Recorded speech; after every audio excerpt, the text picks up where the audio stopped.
السلام عليكم ورحمة الله.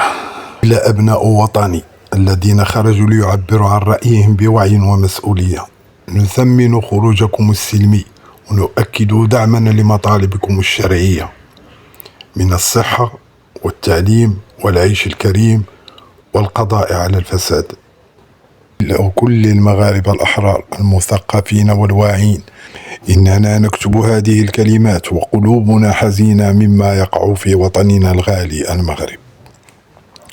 لقد خرجت فئة من الشباب للتعبير عن مطالبها المشروعة في الصحة والتعليم والشغل ورفع الأجور، وقد فعلوا ذلك بسلمية وحضارة، وهو حق يكفله الدستور وتقره كل المواثيق. ونؤكد أن هذه المطالب العادلة لا تحقق في لحظة، بل تحتاج إلى وقت وإصلاحات مستمرة في هذا الاتجاه، لكن الطريق لا يزال طويل.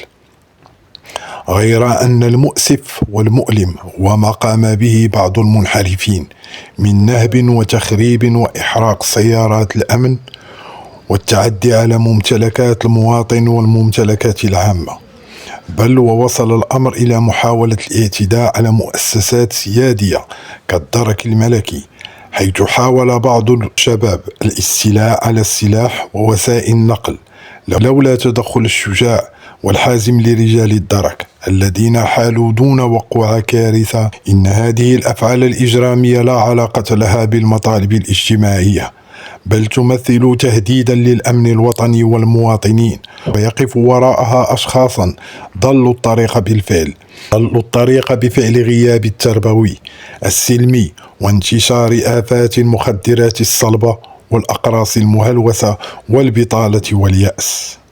ونحن نطلب بمحاسبة صارمة وفق القانون لكل من شارك في التخريب والنهب والاعتداء على المؤسسات الدولة أو ممتلكات الناس، ومحاسبة المسؤولين المقصرين الذين لم يوفوا بوعودهم الانتخابية وأسهموا في تأجيج الاحتقان الشعبي. يجب على الدولة أو على الحكومة اتباع الإصلاحات الآتية، منها التعليم والصحة والشغل، مع خطة واضحة وزمنية تعرض على الشعب بشفافية.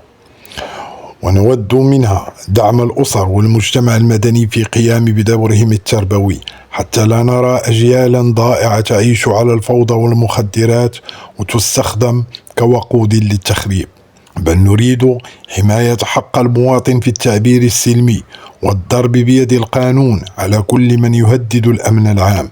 إننا نرفع هذه الرسالة بصدق وإخلاص، راجين أن تسمع أصوات الشباب الواعي المحب لوطنه، وأن تحقق العدالة في حق كل من خان الوطن بالتقصير أو التخريب.